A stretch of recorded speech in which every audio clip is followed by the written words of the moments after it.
We interrupt our program to bring you this important message.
Good evening, everybody. Welcome to episode 140 of Vikings Uncensored. We are here. We are live, and it is the final week of the NFL regular season. A lot of Doc stuff making it just in time. Doctor, you got in here just in time as the show started. Sliding it right in under the wire on that one. Good evening, everybody. Alfred E. Bear here. Good evening. Good evening, Ant. Good evening, Doc. Everybody else in the chat. Is the weather better up there? Finally got rid of most of the ice. Now today there's been a fog/mist all day long once again. So good evening to all 5 of you out there.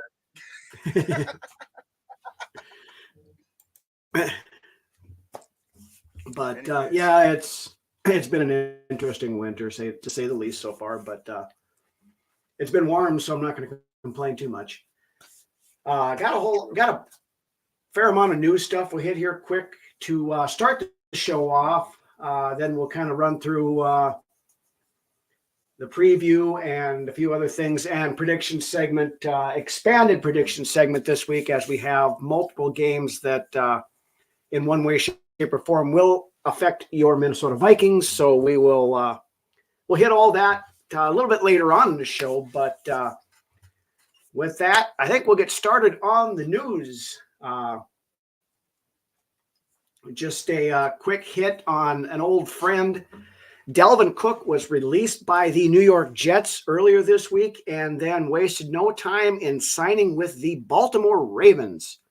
I've seen that. Back to purple. Not Vikings purple, but purple. Right. Well, check this out. Damien, good evening. Welcome. Hello from Argentina. Argentina. Wow. Welcome from North Dakota and Minnesota. Glad to have you on the show. Hey, Chuck, Josh, good evening. So you're saying there's a chance? Yeah, we'll talk about that in a minute. But yeah, with Dalvin Cook going to the Ravens, has a very good chance of chasing a ring this year. Yeah, great team to hop on board with for sure. Yeah, it's a blessing in disguise for Dalvin, I believe. Absolutely. Yeah, and I mean, Baltimore right now is the class of the AFC, so we'll see. And a good run. You know what? Right now they're all around good offense, but they are a good running team as well. So I mean, great place for them to land. Yep. Beyond that, the NFL Pro Bowl rosters were announced on Thursday, and we got 2 Vikings named to the Pro Bowl. Danielle Hunter and long snapper Andrew DePaulo were named. Noticeable snub on that. TJ Hawkinson, CJ Ham, Josh Metellus, even though he was the second highest vote getter amongst safeties, did not get named. Why even have the fan voting? He was the highest rate. He was the highest voted in the fan rating in the fan votes. Yeah, second highest. But we did have several get named as alternates. However, the aforementioned CJ Ham is the first alternate for fullbacks. TJ Hawkinson is the first alternate for tight ends, but of course, with his injury, would not play even if he had been named to it. Josh Metellus is the second alternate for safeties. Garrett Bradbury, third alternate for centers. Wow. This one irritates me. Christian Darrisaw, the fourth alternate for tackles. You try to tell Christian Darrisaw is not is top 2 or 3 left tackles in the NFL. And he's the fourth alternate for the friggin' Pro Bowl. Brian, and you then, got it right on there. Spot on, Brian. Yep. That one there, yes. And then Harrison Smith, in what's possibly his swan song, as Doc is saying here, named fourth alternate as far as safeties go. Hitman got that on name recognition. You know, he had a decent year, but down from what peak Hitman. So to Doc's point here, we can talk about Harrison Smith a little bit. It could be his last game for us. Harrison Smith is due $19.2 million next year. There's no way Harrison Smith is playing here next year at that 19.1 or 2 million.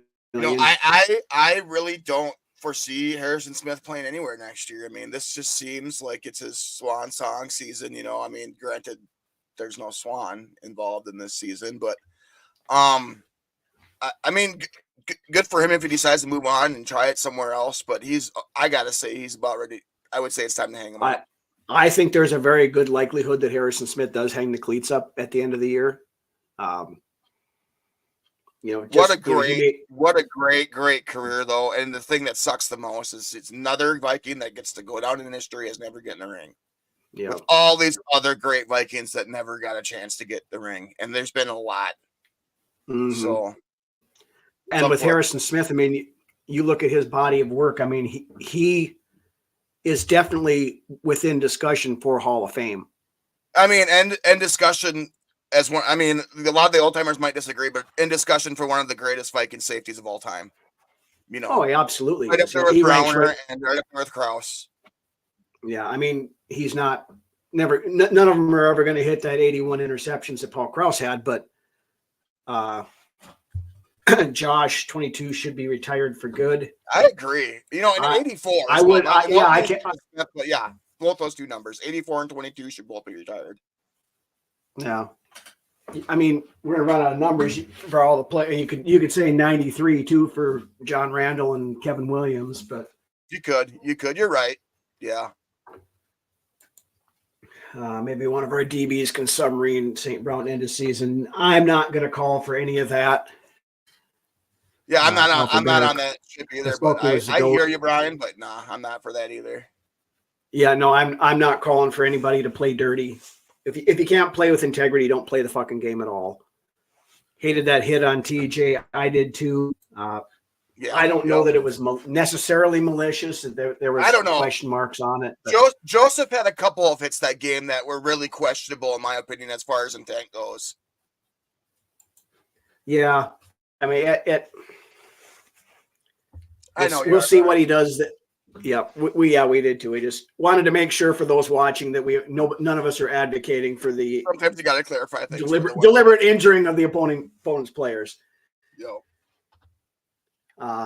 Some other news though, the NFLPA players had a survey and the stuff came out this week.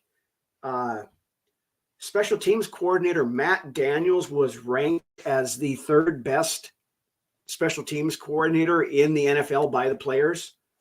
Nice. And Brian Flores was voted as the fourth best defensive coordinator by the players. So yeah, right. Couple of those guys. Yeah. Yeah. It's some notoriety, league wide for our guys anyway.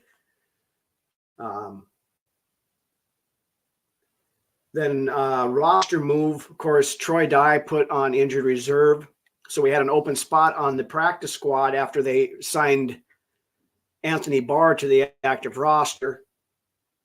We brought back linebacker Abraham Beauplan, who was on the preseason roster and had gotten injured, so they waived him with an injury designation, but fully healthy and everything back now. So he's on. I do not know who the worst one was,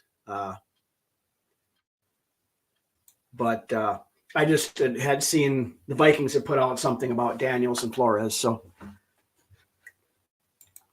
seen some really good kickers and punters in college this season. Wouldn't mind bringing in some new blood to challenge the incumbents. I'm all for that.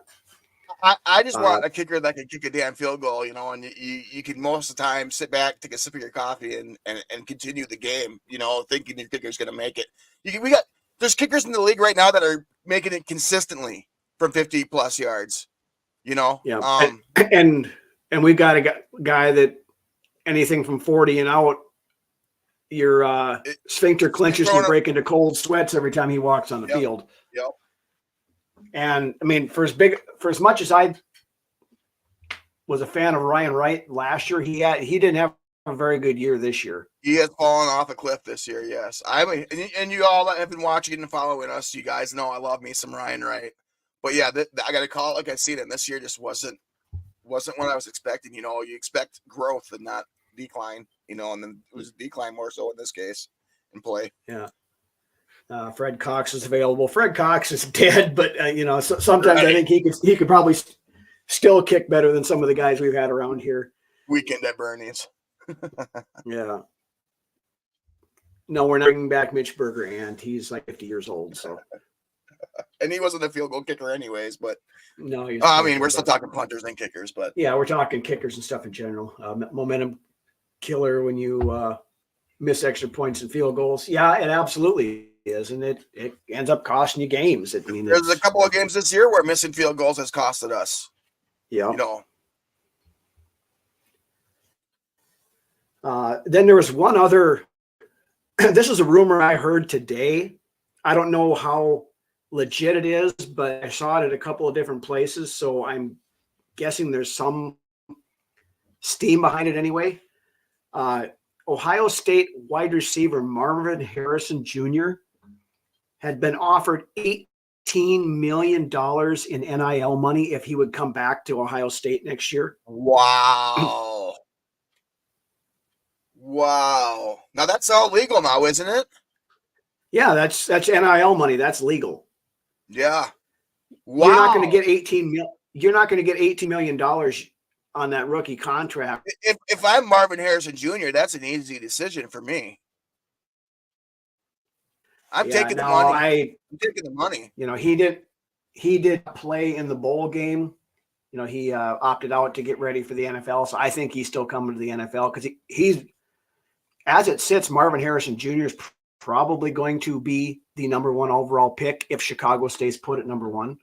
Yeah, it's going to be, I'm at the point now where I'm really looking forward to the draft and following that here. And it's right around the corner, folks. So.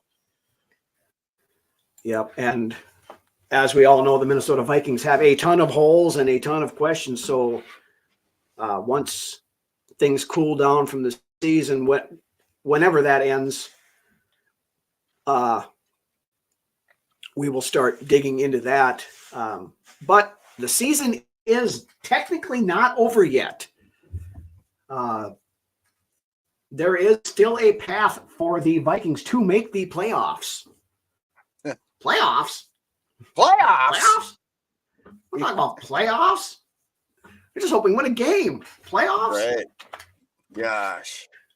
Still one of the greatest. That ranks right up there with Burnsy's rant there, that Jim Moore playoff rant. It's but as it sits, and it's not completely unreasonable. The scenario for the Vikings to squeak in as a 7 seed would be that the Packers would have to lose to the Bears, which is the a Bears very strong the Bears possibility. Would get out at the least opportune time for the Bears, but they're hot right now. Yep. So the Packers would have to lose to the Bears. The Seahawks would have to lose to the Cardinals, who's also a team that just came off a big win and has been a lot better in the last few weeks with Kyler Murray burning the show. Yep. And then either Tampa Bay would have to lose to the Panthers, which I don't think, or the Saints would have to happen. Yeah, one of these next two things would or have the to Saints happen. would have to lose to the Falcons, which that could very well happen. Right. So, I mean, honestly, I think it's a 50-50. But with that being said, I mean, yeah, we could get in, but I don't honestly think we even deserve to be in the playoffs. Or No, we don't. be in there at this point. Because this team quit last week. You could see it. It was very evident. I think some players on the team made business decisions. I'm not going to name any names, but it was pretty evident that game should have been more competitive than what it was. Yep. But, I mean, you still had guys that obviously cared. You saw how pissed off Justin Jefferson was. You saw how pissed off Harrison Smith was. There's some of these guys that were playing hard out there yet. If it was me playing, I would have been one of the ones that's pissed off. You have the fate of the team in your hands, and you go out there and take care of business, and you move on, and that's what you want. But exactly. But yeah, we have it all right there in front of us. All we got to do is go win our last two games, and we're in, and we earn it. We earned our way into the playoffs in that. And what do? We go shit the fucking bed on national. We got absolutely embarrassed by Green Bay. Right, we've shit the bed a lot of the times in my lifetime as a Vikings fan, and it's just really disheartening. And people are like, "Well, you can't feel this way or that way about your team on certain moments or whatever." Well, when you've been fucking programmed that way, it's kind of hard not to. Right. Hey, Rap. Good evening. KOC checked out a month ago. I don't know that he checked. I wouldn't say that. He looked pretty dejected in his press conference this week a couple of times. No, I think after that loss to Green Bay, he maybe is. I mean, he can't just check out, but just some of the comments he made. I think he's ready for this season to be over with, as well as a lot of these, the stuff, which is understandable. But when you got these players that are quitting, and I know it's hard but the Vikings controlled their own destiny. We had that handed to us when Pittsburgh beat Seattle last week. That's just it. And they just gave up. Can't forget we lost our starting quarterback, death sentence for most teams. It is, but look at what happened with the Browns. They're in the same quarterback situation we did, and they scraped the decaying remains of Joe Flacco off of his couch and brought him in, and all of a sudden he's back. He's playing as good as or better than he ever played. You see, right now he is playing better than the season he played when he won the Super Bowl. Yeah, he's letting his nuts hang, and he's letting his balls fly, and it's just he is playing pretty lights out right now for a quarterback. And some of that stuff is why I think Kevin Stefanski deserves Coach of the Year this year. You could go on and on about Stefanski here if you wanted to, but yeah. But yeah, I mean, that to Jared's point here, that defense has been elite all year long. That defense has been the best defense in the league since the beginning of the season. Yep. And that run game has been very good for the last few seasons over there in Cleveland. Yeah. And that's all part of it too. And, and some of that is the Cleveland Browns being dog shit, for pun intended, for the last quarter of a century and getting enough high level picks where they can build up the team to, Stefanski has done a fantastic, and kudos to Cleveland for being patient with Stefanski. Stefanski has really built up something special there in Cleveland, and I think his job is safe for at least next year anyway, so easily. But he's done a fantastic job over there in Cleveland, head coach. Yeah. We got Dobbs, Nick Mullens, and some no-name rookie. Yeah, and I guess that's as good of a segue as anything to get into the preview of this week. Of course, was announced on Tuesday or whatever that Nick Mullens will get the start this week. No real surprise there. After what I seen last week, now I understand why Mullens is getting the start again this week. I think KOC did us all a favor and let us get a peek into where Hall is at. And you know, they kind of wanted to see too, but I think KOC kind of knew beforehand where Hall was, but he probably expected more out of him. If Nick Mullens hadn't thrown 4 interceptions against Detroit, he would have started last week too. Right. But I seen what I needed to see in Jaron Hall. Everybody said we need to see what we have in Jaron Hall. Well, we saw what we have in Jaron Hall. And apparently there were slants running wide open, and he was just missing them. You know. Well, I saw that multiple times when I was watching, because I was trying to pay attention to some of the other things. And yeah, the one time he had Jefferson wide open on one side, and he didn't even look to that side of the field. How do you not look the direction of the greatest wide receiver in the league? Yeah. And then a lot of the passes that he was completing were checkdowns to his tight ends and running backs. So, well, and then that interception, look how horribly thrown that was, way behind Johnny Munt, and that got picked off. That clarified me. That made things pretty clear to me where we need to be looking next year in the draft.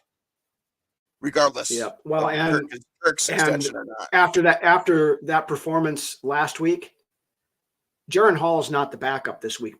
Josh Dobbs is the backup. Right.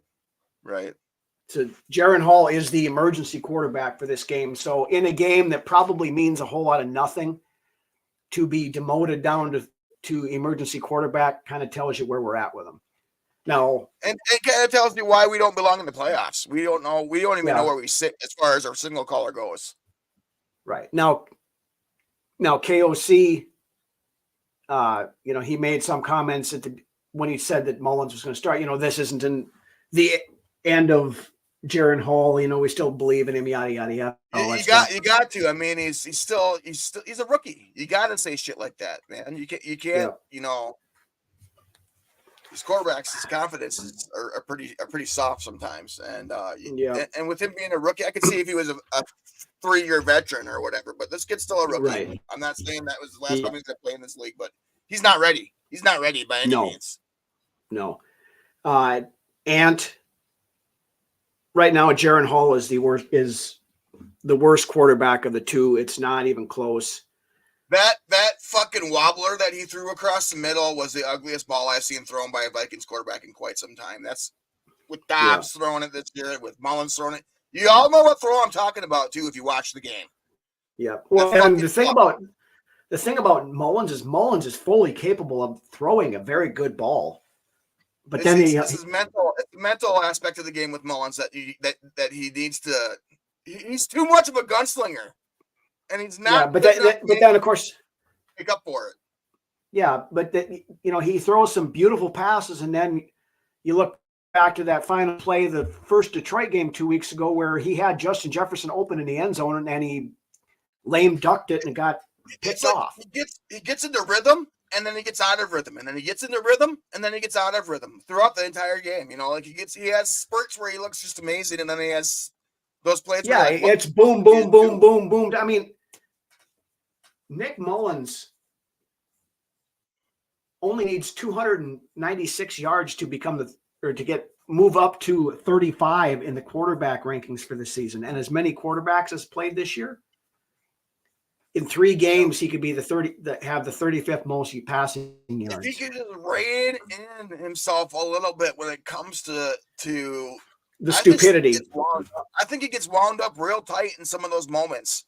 I can just tell in his face where he walks into the line. He's, and like he's just wound up so tight in the biggest moments of the game. And the biggest thing he's got to realize, and I know O'Connell's told him multiple times, is to cut down the hero ball. Sometimes it's better just to take a sack or throw the ball out of bounds. Like that one he threw. Just be smart with the football. That's all it is. Yep. Like that first one he threw in Detroit there, when he was literally, a half inch from his ass hitting the ground and being done, and it just bounces and lands in the defender's lap. And he thought he fumbled it, but he had to go forward. Regardless, it didn't matter. Just tuck that ball, hold on to it, and take the sack and live to play another play. Don't be afraid to take a sack, but I just don't know, man. After this week, it's gonna be moot most likely, anyways. So Yeah, but we talked about this, and so if the Vikings don't make the playoffs, their draft positioning, they're anywhere between 9 and 12, most likely. yeah. Now, of course, you know what's going to happen. Vikings will win the game, which, again, I cannot cheer for the team to lose. I'm at the point where I'm not going to be upset should they lose to Detroit this week. But the Vikings will win. No. And then something else will happen. We won't make the playoffs anyway. So instead of picking, I don't remember where I heard this, but I heard it on another show. So I'm sorry. But the most Vikings thing that would happen would be for everything that needed to happen, and then for us just to lose the game. All we would have to do is win the game to get in, and everything else would have already happened, but we won't be able to win it and get in because that's just the way it would be. Yeah. Of course, we won't know until after the fact because I believe Bears and Green Bay is a 3:25 game, and I think Seahawks Cardinals is as well. So, but at this point, my biggest concern this week is I would like to see Justin Jefferson get his 1,000 yards. This is the way. The Docalorian. Or, other words, this would also be for very Vikings, this would be the season that we would get in and then rally our way into the Super Bowl. Hey, I'll take it if that's how we do it. Everybody be like, you don't deserve that Super Bowl. You don't deserve that Super Bowl. You guys suck during the regular season. That's what it would be, too. Everybody would hate on us because we get to the playoffs to get hot, get the Super Bowl and win, and then everybody would rate on us because we didn't deserve it. Yeah, I mean the Giants did it at 8-7-1. They beat the unbeaten New England Patriots. So Eli Manning back in the day. Yep. But as far as some of the stuff, the important stuff in this game is to maybe try to get some of these guys to their thresholds that they're trying to hit. Like I said, Justin Jefferson needs 118 yards to get to 1,000. Jordan Addison needs 146.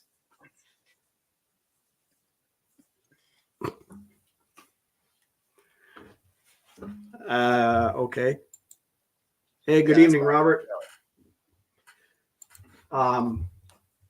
Again, like I mentioned, Mullens needs 296 passing yards to get up to what would currently be 35th. I think there's a couple of guys.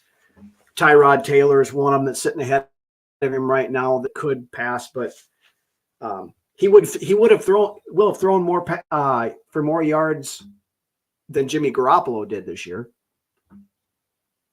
So that's kind of something.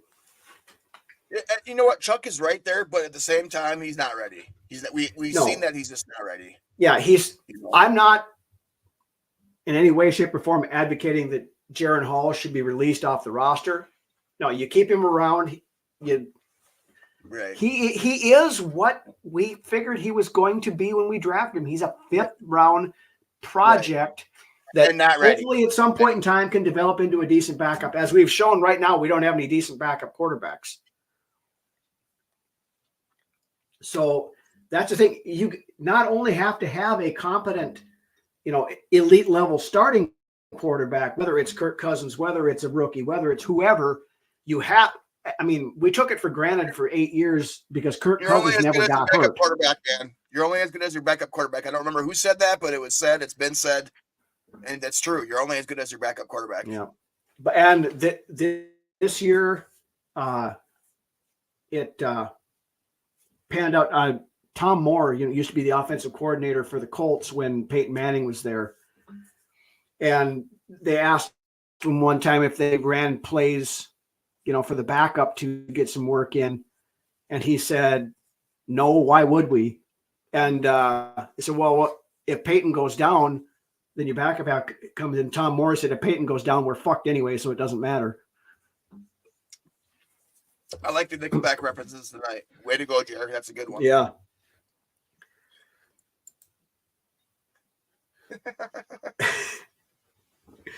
Good evening, Dave. Good evening, Yogi. But yeah, so I'm not going to give up on Jaron Hall, but I'm also not saying that I think Jaron Hall is ever going to be a competent starting quarterback in this league. I think he has potential to be a good backup, and there's nothing wrong with that. It told me that we need to go draft our guy next year, or extend Cousins. Jaron Hall is not going to be ready next year to step in as a starter either, by any means. No, and I don't think most reasonable fans expected him to be. I know there was a lot of the whole Brock Purdy was a Mr. Irrelevant and all this that we got to no. It's you know what, Kyle Shanahan's a hell of a fucking coach and is a hell of a guy that does good shit with his quarterbacks too. You got to give Kyle Shanahan his props there in San Francisco.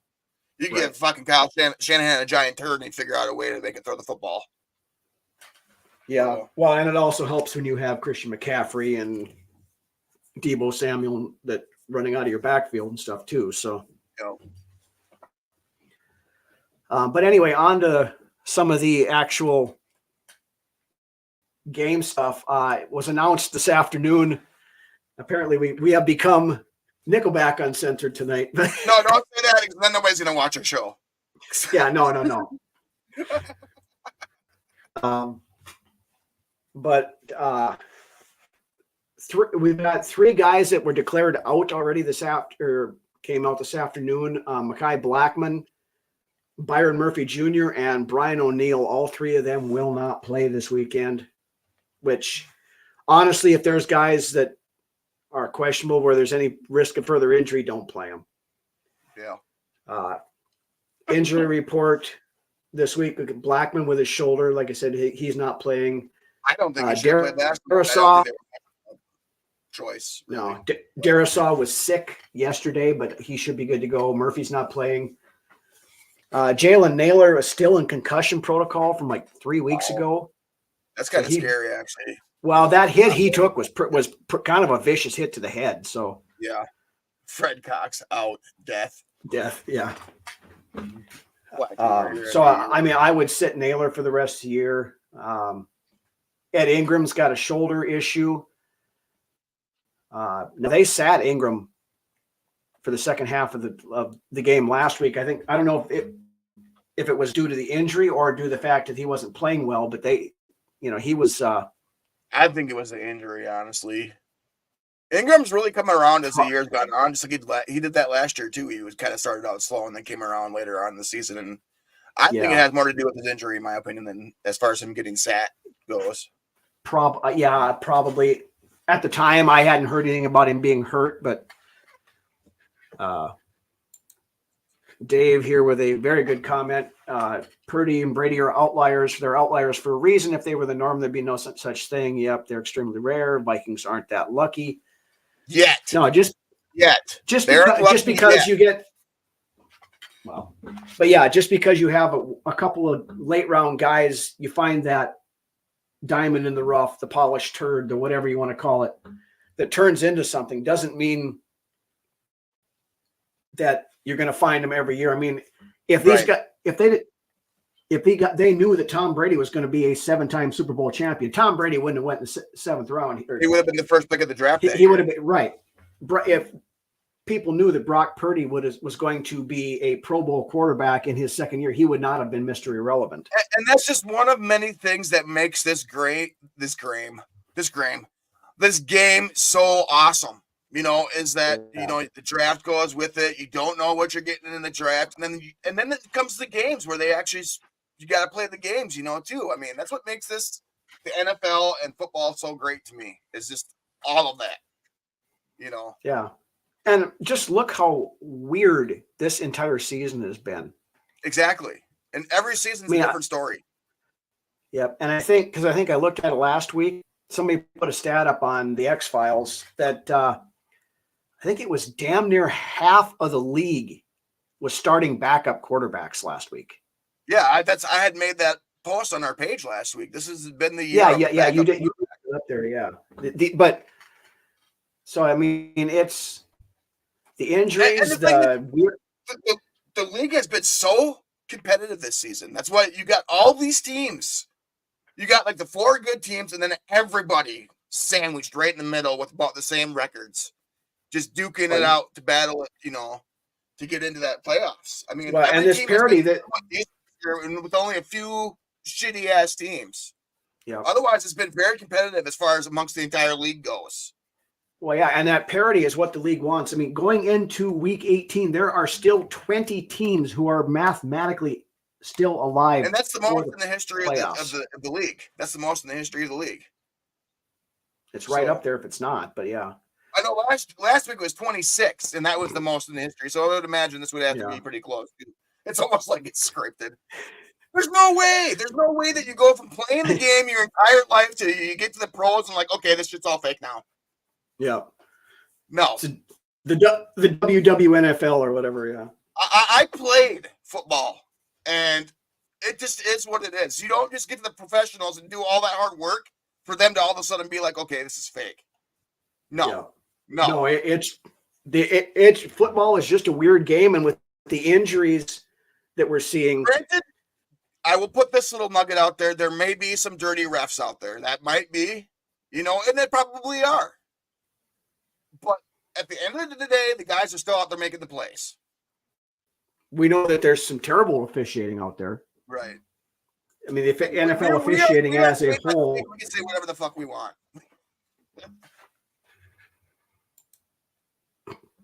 Yeah. Speaking of which, Aaron Rodgers stepped in it this week with his weekly Pat McAfee deal. He made some comment about Jimmy Kimmel about and freaking Epstein list and that whole thing. I'm not going to get into it. Just shows how freaking Aaron Rodgers just wants to be on TV. He doesn't want to be on. But I know. So, yeah, I mean it's. I know. Yep. We just had to roll with it for a little bit there. Chuck, NFL got its parity, absolutely. Right. I mean, really, there are no dominant team. I mean, the closest thing you have to dominant team right now is Baltimore Ravens. Yeah, are the Browns are. There is no strong team in the NFC, I don't believe. I mean, people like to believe it's San Francisco, but we went out and we beat San Francisco, Yeah. I honestly think that the team that comes out of the NFC it could be anybody in that playoff bracket. Yeah. But the AFC does have a few strong teams. Yes. As much as I don't want to see a team that has never won the Super Bowl win one before the Vikings do, good evening, James, it would not surprise me one bit to see Detroit make it. I don't know. If I had to pick a team out of the teams that are going to make it into the playoffs, honestly, and as much as I dislike this team, I could see Dallas doing something this year. Dallas is going to do what Dallas always does. They go gangbusters during the regular season, and when it gets to the postseason, they're going to piss down their leg. They do the same. They've been doing the same thing that the Vikings have done for years. Yeah, I know, but I mean that's just the NFC is anybody's conference this year, in my opinion. Anybody can pull it off. No, absolutely they could. But yeah, I do. I remember the lights out Super Bowl. That was some conspiracy shit too. As far as the AFC East goes, we still don't know who goes there because Buffalo could go to lose the entire division to going into the playoffs this weekend. That's crazy. The Buffalo's got the craziest road right now. But Buffalo is either the 2 seed or missing the playoffs altogether. Right. Yep. So I mean, you got that. You got Miami. I would be pissed as fuck if Green Bay made the Super Bowl this year. Yeah, no way in hell. This year's Super Bowl logo is red and purple. It means Ravens and Niners. Let's see if that plays out. Yeah, I've heard that conspiracy too, Dave. Nickelback, conspiracy theories. What are we tonight? Yeah, we're one of those true crime, whatever kind of podcast tonight, apparently, because it's right. We're all over the place. Do you think the Bears could put us in the playoffs? I just want. It's pot. I mean, I think the Bears are hot right now. They are. Mainly in all that the game, teams I want to. aren't going to make it to the playoffs. The Bears are the hottest of all those teams. Yeah. Now, the key thing in that game is I don't necessarily care, especially if we lose, it means nothing. But I want to see Chicago to knock Green Bay out of the playoffs. I don't want to see Green Bay go to the playoffs. I want to see the Bears knock Green Bay out. Yeah, I'd rather see the Bears beat Green Bay than Green Bay beat the Bears for sure. Absolutely. It's called living with drunken friends.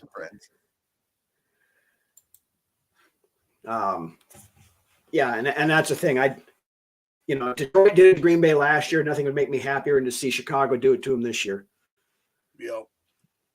They're getting a little full of themselves over in Green Bay. They're talking about how the legacy is going to continue and all this, that, and everything else. And that's good. Let them keep drawing love on that team, and let one of the other guys follow us into our laps. One of those top prospects. We'll be picking ahead of Green Bay anyway, most likely. So, but yeah, it's like I said, been a weird year, been a weird season. There's a lot of intrigue and a lot of suspense going into the final week of the season, and that's, like I said, like Chuck mentioned earlier, the NFL got what they wanted, and there's a reason why the NFL is by far and away the most popular sport in the United States. It's possibly in the fucking world. Yeah. Well, you still have football. I've also heard rumblings about American football being put in the Olympics here at some point too. Yeah, I could honestly see Arizona beating Seattle too. I could see Arizona beating Seattle. That's not a game that's just gonna get. That's just a throw-out game. No, and it's in Arizona too, so they don't have. Arizona just beat Philly this last week. And Mm-hmm. Philly's supposed to be this almighty team in the NFC. Hey, I'm going to say it, since it's only fair, because when we were 13-4 last year, everybody said the Vikings were frauds. They're the Philadelphia frauds this year. I've been saying that for weeks. Philadelphia is not the same team that they were last year. And it was evident when we played them on week 2 that they were not the same team that we seen last year. Yeah. So, and Arizona just beat them. Right. Yeah, you got a point there, Chair, but what is that new game that they play with the handball or some shit? Or what's it, noodle ball? Is it noodle ball or whatever? That's something. No, pickleball. Pickleball. Yeah. There you go. I don't know what the fuck that is. I just know the name of it. Yeah, I never played it either, but anyway, preview wise, the way it is, and my balls. More information than the fans needed to hear about that one. But anyway, that's Philly's dealing with injuries and whining about it too. Yeah, poor Philly. I feel just awful for them, because they're the only team in the league that's dealing with injuries. But I think with that, we're going to move on to our, again, regionally well-known, semi-famous, fairly well-respected, and stuff that nobody really cares about, but we do it anyway. Predictions segment. As I mentioned at the beginning of the show, we expanded it this week to not only include our rivals in the NFC North, but also the other games that technically may have some bearing on the Vikings season. So without any further ado, we will start off. 3:25 Sunday. The Chicago Bears travel to Lambeau Field to take on the Green Bay Packers. Green Bay's playoff life on the line. We pretty much made it clear about this one. We pretty much made it clear on this one where we stand. Yep. Official prediction. The Bears. The Bears are on a tear right now. And I mean, when you got the fans chanting Justin Fields' name on his way off the field last week, I mean, that team is a little too much, a little not enough, a little too late. You know what I mean? So, and I think, and Justin Fields still has something to prove. He wants to go out there and prove that the Bears need to keep him as their quarterback and not move on. I think they keep Fields and ditch Eberflus after the season, honestly, and that would be the best decision, in my opinion, for the Bears. Would be to stick with Fields and get rid of Eberflus and bring in a guy that can help Fields be the best version of Justin Fields. Yeah, I mean, I don't think Eberflus is going to get fired after the second half of the season that they've had. You know, they've won, what, 5 out of 6 or 5 out of 7? I think he does, but that's just me. I don't think so. I think Eberflus is here next year, which is fine by me. Absolutely fine by me. Yeah, I'm fine with it too. I hope they do, but yeah, but I think that they keep Justin Fields, and I think, to Ant's point, and we mentioned it before, they go Marvin Harrison, number 1 overall, the number 1 pick. Yeah. Unless somebody blows them away and offers, the farm for the pick. Right. Then if that's the case, then, somebody jumps up, grabs a quarterback. They try to get Harrison a little bit later if Arizona doesn't take him, or you end up with somebody like Malik Neighbors or something like that later in the top 10. So Harrison Jr.'s gone in top 5 easily. Oh, yeah, absolutely is. And like I said, if Chicago stays pat at number 1, I think he goes 1 overall. Rome Aduzzi is another very good one. So it's a pretty top heavy wide receiver class too. So there's options for Chicago. Now, like I said, do you pass on potentially the generational talent that everybody thinks Marvin Harrison Jr. is? That's the question. But again, that's draft talk. We'll talk about that more in the offseason when we have a ton of that stuff to talk about. So moving on to the second game. I believe this is an early game. The Atlanta Falcons go to the Superdome to take on the New Orleans Saints. These teams are almost like mirror versions of each other, honestly, in my opinion. Both defensive teams. Both have offenses with a questionable quarterback play. Both have offenses that move the ball, running it for the most part.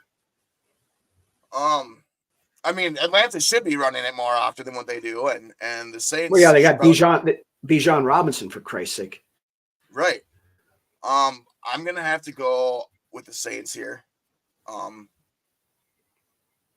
Just based on experience, as far as Desmond Ridder goes there in Atlanta at quarterback. Is Ridder? I think Heineke's starting, isn't he? Is Heineke starting this weekend? I honestly don't know. I'm going to go with the Saints.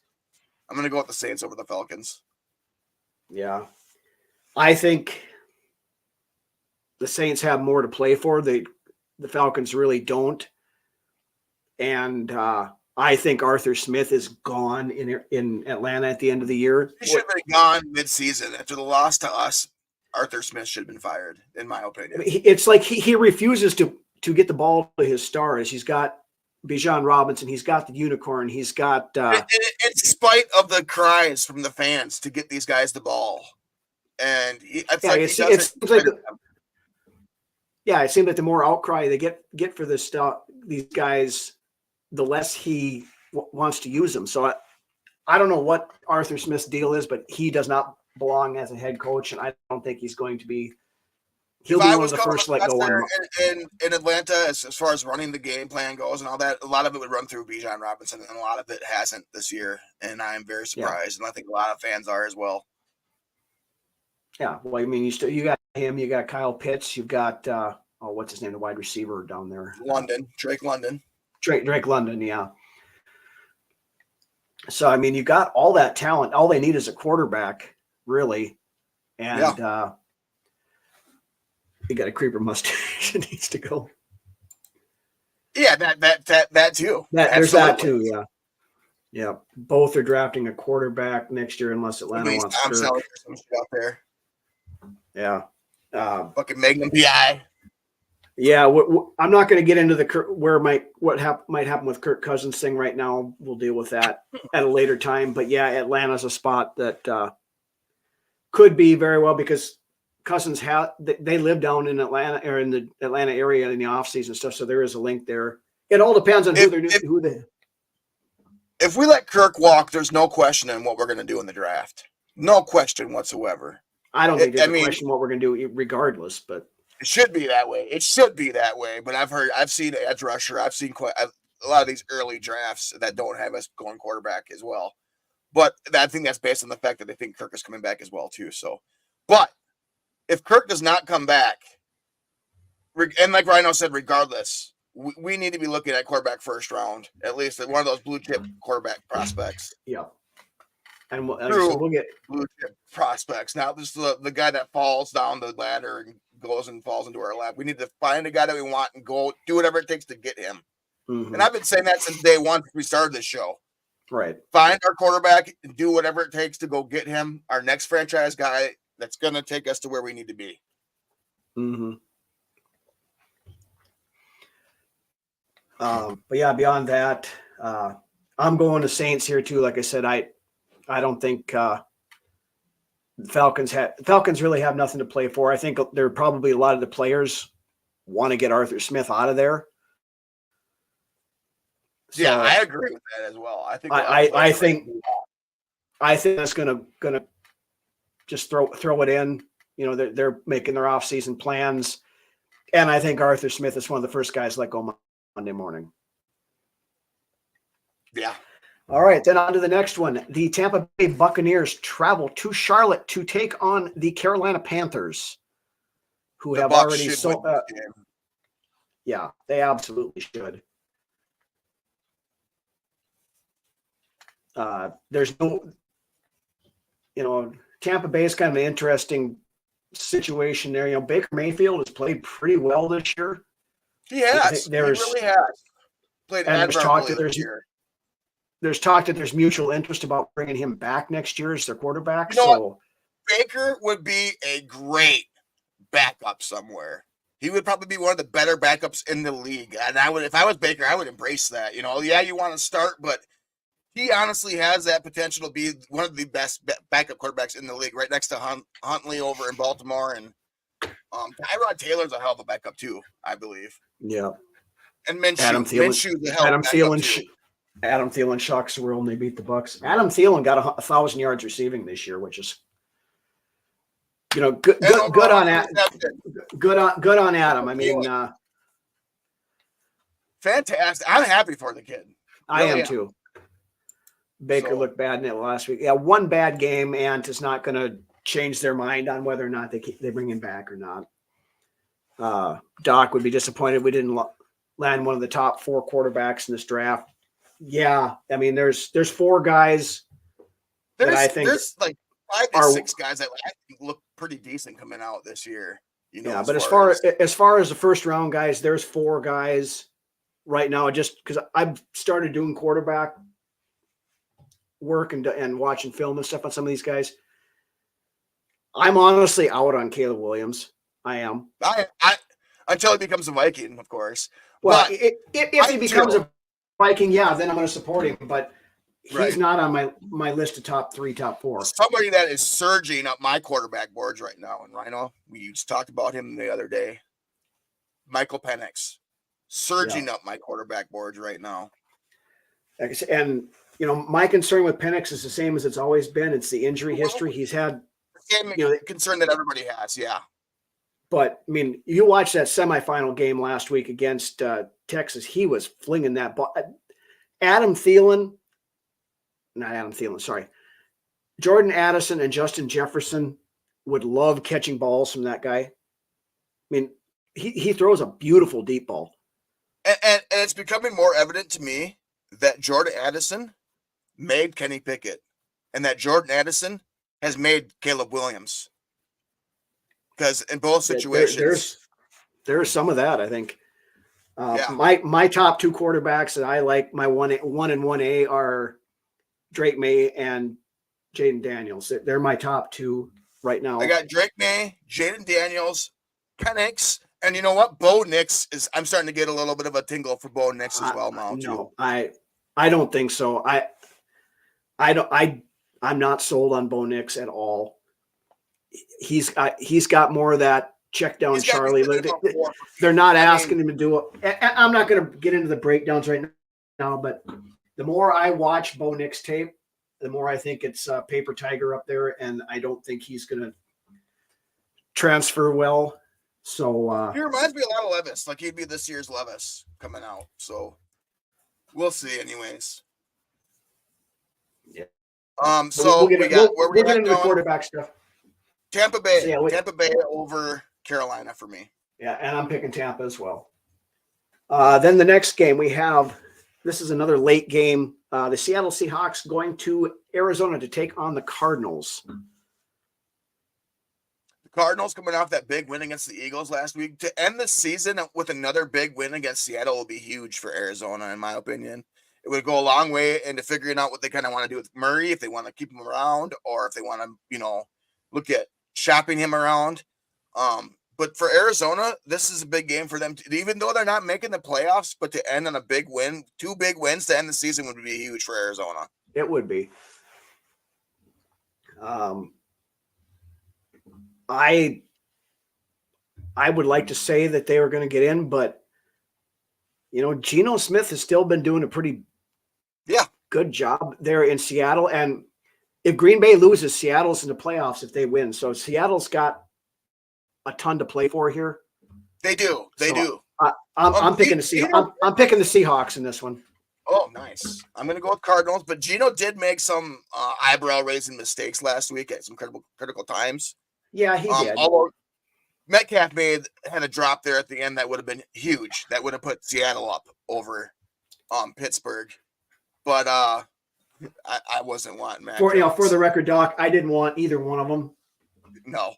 I never wanted Mac Jones. I said from the get-go Mac Jones was going to be a bust. And Zach Wilson, the only thing he's good at is chasing his teammates. Hanging his mom's friends. Yeah.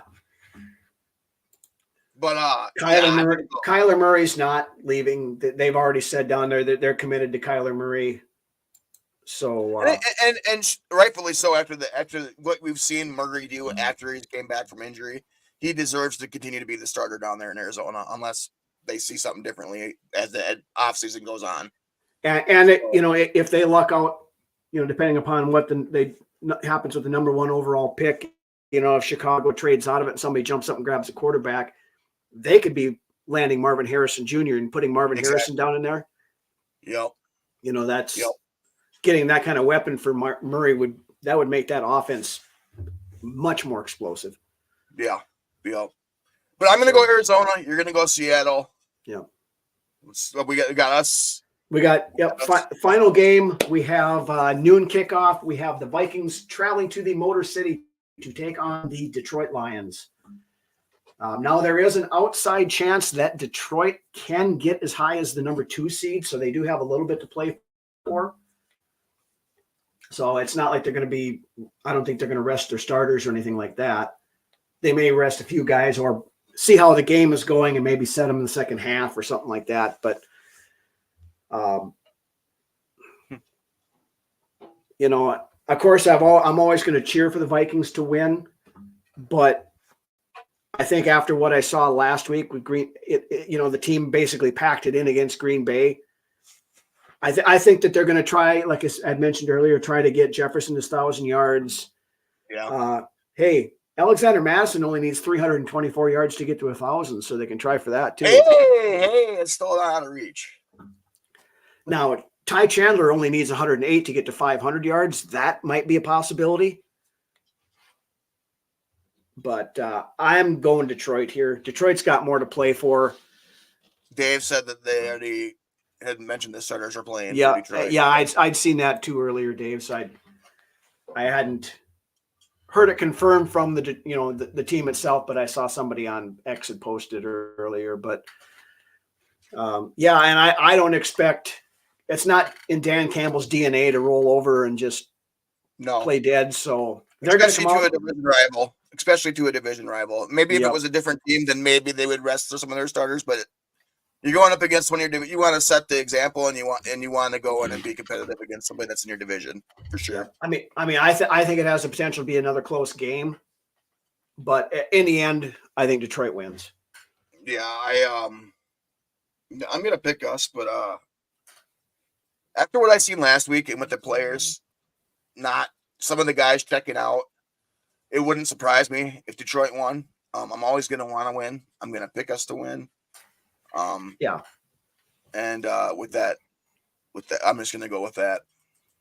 I mean, it's hard to get excited for this one. So, yeah. I mean, I'm gonna watch it because it's most likely the last Vikings game of the season, maybe the last game we see Harrison Smith playing in a Vikings uniform. You know, there's a bunch of other guys. This team is going to look considerably different next year than it looks this year because we've got 24 guys that are free agents going into next year. So, yep, and our pocketbook is going to look a lot better though too than it did this previous season. So, yeah, I mean, I want to win, but we'll see. Yeah, like I said earlier, I'm never going to cheer for us to lose, but I'm at the point with this game that I won't be upset if we don't win. We'll put it that way. Yeah. But with that, we're going on an hour here now. So going to wrap it up, call her a night here, I think, and let everybody get on with their Friday evening. I want to thank everybody again for joining us all season long. Even if the Vikings season ends on Sunday, Vikings Uncensored doesn't. We will keep on going throughout the off season.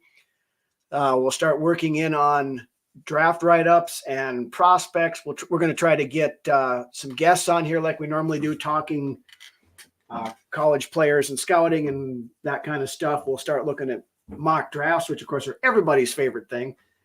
And, we're going to have a ton of content here for you guys going through the off season. So make sure you stick with us. Big thank you to everybody in the live chat. As always, we really appreciate it. These live shows, Lance and I were talking about it before that we started the show tonight. We want to do as many live shows as we can going forward, just because we love doing the interaction with you guys. So, keep an eye on that as well. Again, Monday night, we will have Rhino's Rants to wrap up the Lions game, win, lose, or draw. And, we'll have a full slate of stuff coming up. Keep tuned for any programming notes and changes. If you haven't done so, hit that like button on the way out. It helps us out a ton. Subscribe to the YouTube channel. Follow us on Facebook. All of that good stuff.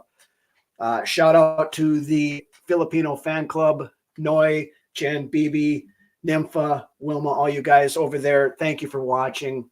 Really appreciate it. And with that, take us home, Lance. The last 5 minutes, there was something I wanted to say, and I forgot about whatever it was I wanted to say, and it's been bothering me for like the last 3 minutes. So I'm kind of zoned out. I've been gone. And I still can't remember what the fuck it was, and it was some, how it goes. All you guys out there you packed it in just like the team did last week. Yeah, pretty much. So if I remember, just I'll tell you guys next week, I guess. But with that being said, I enjoy these live shows as well. They're great. I love the fan interaction. I'm hoping we can win this weekend. Yeah, I need more tequila. Dang, I need something. I haven't drank in a long time. I'm not much of a drinker. I'm on the opposite end of the spectrum. I'll let you guys all figure that out on your own. But yeah, it was nice tonight to see everybody out here enjoying the show. And with that being said, Aubrey and Millie, if you're out there watching at some point, Dad misses you and loves you. Skull. See you guys. Have a good weekend, everybody.